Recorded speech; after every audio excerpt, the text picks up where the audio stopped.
Comment nos routines peuvent-elles impacter positivement ou négativement nos TCA? C'est ce qu'on va voir aujourd'hui.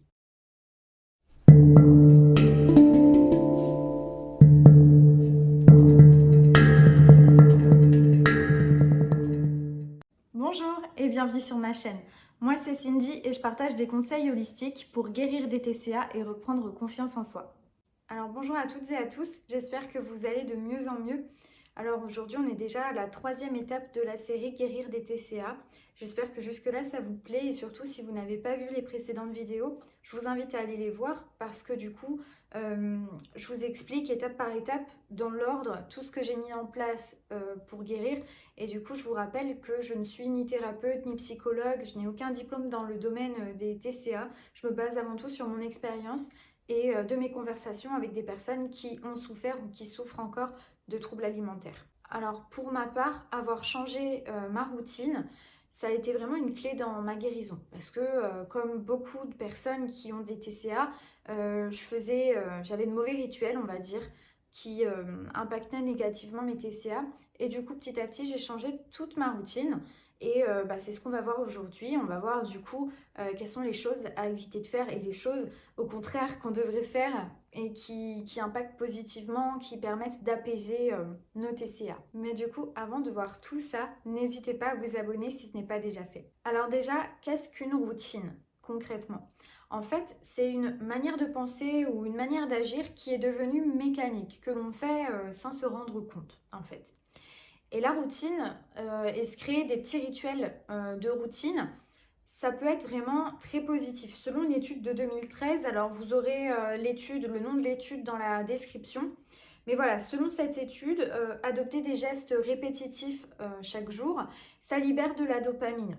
Et vous savez, la dopamine, c'est une hormone du plaisir qui fait ressentir de bonnes sensations dans le corps. Et du coup, euh, ça permet donc d'apaiser les émotions et de ralentir le rythme, en fait, de ralentir notre rythme habituel et en même temps de prendre du temps pour nous-mêmes. Donc ça peut être vraiment, c'est pour ça que c'est très bénéfique, notamment quand on a des TCA, mais très bénéfique pour tout le monde. Après, cependant, un petit warning parce que, comme on l'entend dans dopamine, ça dope, donc il ne faut pas non plus tomber dans la dépendance et se faire des checklists à remplir juste pour se libérer de la dopamine. Non, le but de la routine, c'est de choisir des rituels qui nous font du bien, qui nous font plaisir et que l'on réalise par plaisir et non pas de manière automatique comme on remplit, comme on coche une liste de courses. Voilà, il faut toujours faire les choses dans le plaisir. Et du coup, donc, quelles sont les fameuses habitudes qu'on a quand on a des TCA notamment? Et ce qui peut justement empirer les crises, empirer notre mal-être, etc. Alors, je mets vraiment des guillemets sur le côté mauvaise habitude parce que ce qui est mauvais pour les personnes qui ont des TCA n'est pas forcément pour d'autres personnes. Donc voilà, c'est vraiment à prendre avec des pincettes. Et du coup, donc la première chose qu'on a tendance à faire beaucoup quand on a des troubles alimentaires, c'est de suivre plein de comptes de fit girl, de fit boy. Euh, et en fait, c'est pas bon pour nous parce que du coup, on va comparer notre corps à ceux qu'on va voir. Finalement, on se compare qu'à une petite partie de la population. On va penser, vu qu'à chaque fois qu'on va scroller, on va tomber sur ces comptes-là et à force, ça envoie un message au cerveau que notre corps, il doit ressembler à ça et que s'il ne ressemble pas à ça, c'est qu'il n'est pas beau, il n'est pas digne d'être vu, etc., etc. Et en plus de ça, c'est les réseaux et vous savez de plus en plus que ce qu'on voit sur les réseaux n'est pas forcément représentatif de la réalité puisque entre le posing, la manière voilà, de se tenir qui va affiner certaines parties du corps, faire rebondir, enfin en tout cas donner plus de forme à d'autres parties du corps, ça joue beaucoup, ainsi que la lumière. Et puis sans compter les retouches photos et toutes ces choses-là. Donc vraiment, c'est se faire du mal inutilement. Une autre habitude qu'on a quand on a des TCA ou quand on manque de confiance en soi globalement, mais c'est de se comparer aux autres. Voilà, là je vous parlais des fit girls, fit boys, mais là plus largement, on va se comparer à tout le monde. Et par exemple, on va se comparer, je sais pas, aux accros du sport. On va se comparer et on va se dire, mais moi je fais pas autant de sport, j'aime pas autant ça, je devrais aimer le sport pour ma shape, machin. On va aussi envier les personnes qui ont un métabolisme qui ne grossit pas. Vous savez, ces personnes qui peuvent manger tout ce qu'elles veulent, qui prennent pas un gramme. En fait, chaque métabolisme a ses avantages et ses inconvénients, donc il faut encore moins se mettre à se comparer ou envier d'autres métabolismes.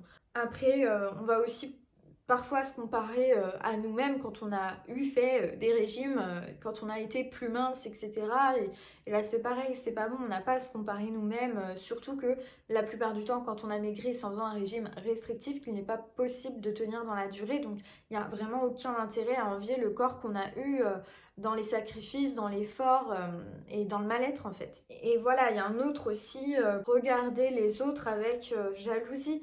Se dire ah bah cette personne là elle est plus belle que moi, ça me saoule, même envoyer de mauvaises ondes, voilà, de lui en vouloir à cette personne parce que vous la trouvez plus belle, etc.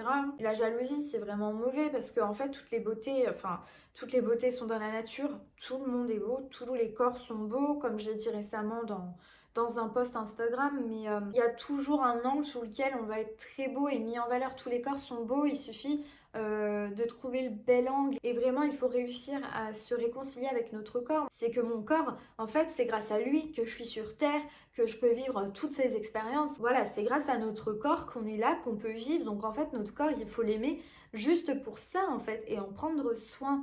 Et se comparer et tout le temps dénigrer, c'est pas bon. Ensuite, du coup, une autre mauvaise habitude quand on a des TCA, bien évidemment, j'étais obligée de le mentionner, mais c'est se restreindre au niveau de l'alimentation. De toujours vouloir contrôler absolument son alimentation, notamment faire des régimes. Les régimes, faut se le dire, ils ne fonctionnent pas parce que bien souvent les régimes sont trop restrictifs et du coup ça va peut-être marcher sur quelques mois, mais au bout d'un moment on reprend du poids et on reprend encore plus, donc c'est bien la preuve que ça ne marche pas parce que la diète qu'on nous demande de suivre, elle n'est pas envisageable, elle n'est pas durable en fait. En plus de ça, on sait que c'est l'interdiction qui crée le besoin. Quand vous vous interdisez quelque chose, plus vous vous l'interdisez et plus vous y pensez. Et en fait, moi, je m'empêchais tellement de manger que je pensais à la nourriture, mais tout le temps, tout le temps, tout le temps. Euh, donc voilà, la clé aussi de la guérison, bah, c'est d'apprendre à lâcher prise sur son alimentation et du coup, plus largement, lâcher prise sur son physique. Mais ça, on le verra dans la prochaine vidéo, vraiment de manière dédiée sur comment j'ai fait pour lâcher prise sur mon physique, alors que vraiment, c'était pas facile. J'ai eu des abdos, etc. Donc vraiment accepter de reprendre du poids derrière, ça m'a fait très peur. Donc c'est pour ça que je préfère vraiment faire une vidéo dédiée à ça. Ensuite, donc une autre mauvaise habitude, ça va être de se purger après avoir trop mangé.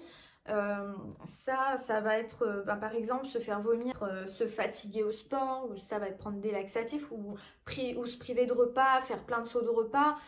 Tout ça en fait c'est pas sain pour le corps parce que c'est des manières de se punir, donc c'est pas bon pour nous, ça continue en fait de nous enfoncer dans les TCA. Dans la même lignée, c'est tout ce qui va être comme mauvaise habitude de se pincer le corps en fait. Vous savez, vous se pincer aux endroits où on prend du gras, qu'on n'a pas envie de voir sur nous, etc. Ou même s'insulter, se dégoûter, enfin se dire des choses vilaines sur notre physique ou notre mental. Tout ça, ça contribue au désamour de soi-même. Or, la clé pour guérir, c'est d'être dans l'amour de soi. Donc, voilà, tout ça, c'est vraiment des habitudes qu'il faut arrêter d'avoir, vous voyez. Et pareil, une autre mauvaise habitude qu'on a souvent quand on a des TCA, c'est ne pas vouloir s'acheter de vêtements à sa taille tant qu'on n'a pas perdu du poids et continuer à mettre les vêtements qui nous vont trop petits. Voilà, suite à une petite prise de poids, plus ou moins grande, continuer voilà, à mettre nos vêtements dans lesquels on se sent serré, etc. Parce que on estime que tant qu'on n'a pas maigri, on ne mérite pas de porter les vêtements qui nous plaisent. Mais c'est horrible parce que moi j'ai fait ça un moment et en fait le souci quand tu te forces à mettre des vêtements dans lesquels tu te sens, dans lesquels tu es serré, et ben ça te fait te sentir plus grosse que tu ne l'es. Parce que forcément ça vient appuyer sur les formes, puis alors en plus comme tu viens compresser un endroit, ben, ça fait ressortir des bourrelets quand en fait tu n'as pas dans la réalité. C'est aux vêtements de s'adapter à votre corps, c'est pas à votre corps de s'adapter aux vêtements.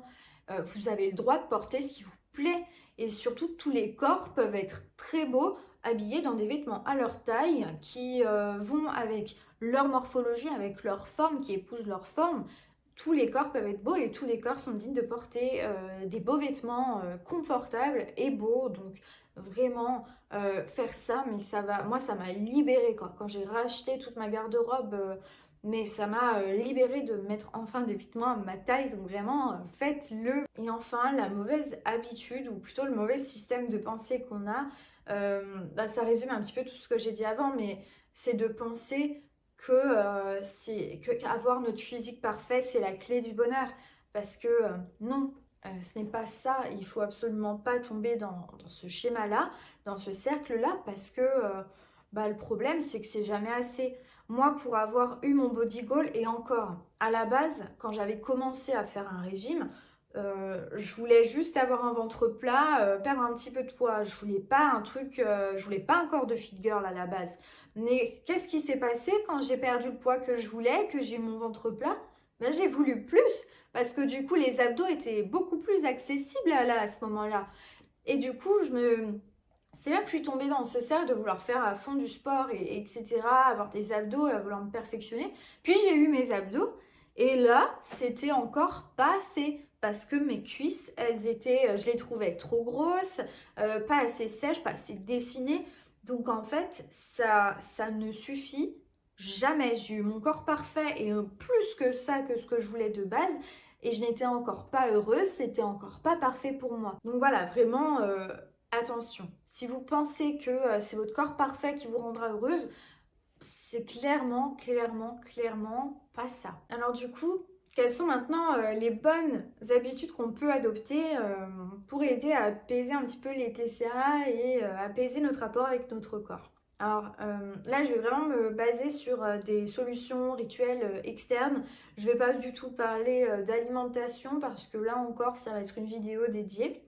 Mais qu'est-ce que j'ai fait en priorité? Pour ma part, c'est arrêter de suivre les comptes de Fit Girl, de Fit Boy. Et voilà, c'est arrêter de voir toute la journée des corps parfaits défiler.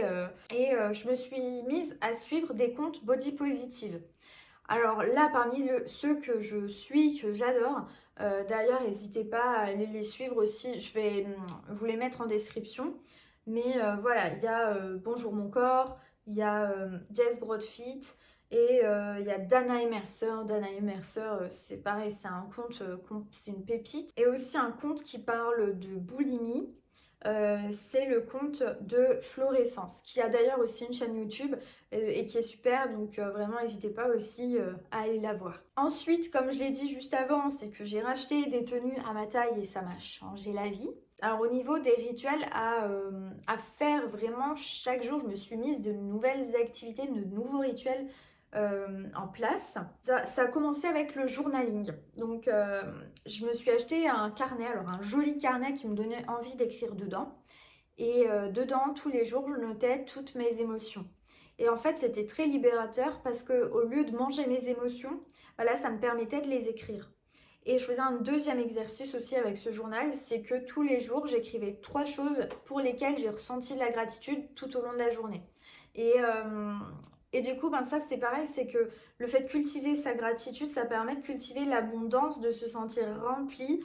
Et du coup, ça permet de contrebalancer avec le côté où on est dans le manque tout le temps, on a l'impression de manquer d'amour, de pas avoir tout ce qu'on veut, etc. Et du coup, pareil, ça permet de se remplir d'amour, d'abondance et non plus de se remplir de nourriture. J'ai commencé par faire ça tous les jours, ça a duré un temps. Et puis plus tard, j'ai rajouté une vidéo de développement perso de Chloé Bloom à regarder tous les jours. Et je pratiquais les exercices qu'elle propose dans les podcasts. Je sais que voilà, moi personnellement, ça m'a vraiment beaucoup aidé à apprendre à m'aimer et à gagner en estime de moi, en confiance en moi. Et ça, c'est la clé pour se libérer des TCA. C'est prendre confiance en soi, donc très très important. Je me suis ajouté 10 minutes de méditation par jour. Alors 10 minutes, c'est vraiment pas grand chose. Moi, je n'y connaissais rien, ça me semblait perché, j'avais l'impression que je allais perdre mon temps, etc. Mais c'est vraiment c'est vraiment très bénéfique. Si vous avez l'a priori que c'est pas fait pour vous, on est tous pareils. Personne ne pense que c'est fait pour lui. Donc clairement, essayez quelques jours. pour voir les effets. Franchement, ça coûte rien, 10 minutes par jour, c'est que dalle. Donc vraiment, n'hésitez pas à aller essayer ça. Et puis petit à petit, pareil, un peu plus tard, je me suis ajouté une activité créative à faire tous les jours ou en tout cas souvent dans la semaine. Moi, c'est dessiner, voilà, parce que j'adore ça.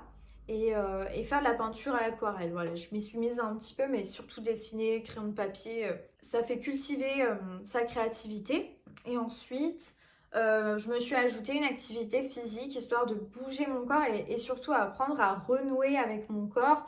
Alors, je me suis mise à faire plus de yoga, à faire de la danse, voilà, faire vraiment ce genre d'activité où tu te dépenses, ça fait du bien à ton corps, tu te préoccupes pas du nombre de calories que tu brûles. Je m'imposais rien du tout, je faisais juste les choses comme je les ressentais en fait. Après, donc aussi, j'ai découvert l'Ayurveda. Donc j'ai mis en place des rituels ayurvédiques qui sont très centrés sur alimentation, prendre soin de ses cheveux, de sa peau, etc. Mais ça, pareil, je développerai dans une autre vidéo dédiée parce qu'il y a beaucoup de choses à dire très passionnantes. Et puis, enfin, je dirais que ce qui aide, c'est de trouver une activité qui nous passionne. Quand moi j'ai créé mon compte Instagram pour parler des troubles alimentaires et de voir que ça impactait beaucoup de gens, que ça aidait beaucoup de gens, je me sentais remplie en fait. Je sentais que je faisais bien de faire ça, c'est de la contribution, ça m'appelait, vous voyez. Et en fait, toute la journée je pensais à ça. Et du coup, c'était beaucoup de temps que je ne pensais, enfin que je ne mettais pas à profit pour penser à la nourriture en fait. Je pense qu'on a on a tous notre truc qui nous passionne, qui nous porte. Et du coup, vraiment, je vous conseille de le trouver. Mais ça, du coup, il y a qu'en essayant de nouvelles choses que vous allez vous rendre compte de ce que c'est. Donc voilà, je vais m'arrêter là au niveau des petits rituels à mettre en place tous les jours et des bonnes habitudes. Je pense que ça en fait déjà pas mal. Après, n'hésitez pas à aller voir aussi d'autres comptes, d'autres chaînes YouTube, etc. pour vous donner des idées et faire spontanément ce qui vous appelle ou ce qui vous vient à l'esprit. Mais voilà, le but, c'est pas de se faire une liste longue comme le bras à faire tous les jours. Non, non, non, commencez déjà par vous choisir un rituel à faire tous les jours. Et si vous voyez que... Et voilà, regardez ce que ça vous fait, si vous vous sentez bien, si vous avez envie de le conserver ou pas. Et petit à petit, rajouter des choses voilà, rajouter des choses à essayer pour voir, toujours tâter, voir comment ça se passe, qu'est-ce que ça vous fait ressentir. Et en fait, vous allez voir que petit à petit, c'est du temps que vous allez investir dans ces rituels-là qui vous font du bien, plutôt qu'un temps que vous allez investir dans d'autres activités qui vous apportent pas le même bien. Moi j'ai complètement, enfin, je regarde beaucoup moins Netflix depuis que je me suis mis en place ces rituels-là, et c'est pas du tout un sacrifice, c'est que j'ai naturellement eu envie de consacrer mon temps à des choses qui me font vraiment du bien, qui me nourrissent. Voilà. Mais je regarde toujours de temps en temps des séries et des choses comme ça. Voilà, c'est un équilibre après à trouver, vous inquiétez pas. Observez les émotions que vous ressentez au moment où vous faites certaines activités. Et si vous sentez que c'est des émotions négatives, arrêtez. Ça ne veut pas dire que vous allez arrêter toute votre vie, mais vous pourrez peut-être y revenir plus tard. Mais dans un premier temps, le temps de la guérison, arrêtez celle-ci. Et du coup, essayez toutes les autres choses qui peuvent vous faire du bien pour vous créer votre routine sur mesure, bien-être, apaisement mental, amour de soi, etc. Et d'ailleurs, n'hésitez pas du coup à télécharger les notes de ma vidéo dans la description pour retrouver un petit peu toutes les idées de choses que vous pouvez faire. Et du coup, voilà, pour conclure avec cette vidéo, le but petit à petit, ce sera quand même d'apprendre à se détacher de notre physique, parce que sans ça, la guérison, elle n'est pas possible. Ça, du coup, ce sera ce qu'on verra dans la prochaine vidéo. En attendant, prenez bien soin de vous. Bye.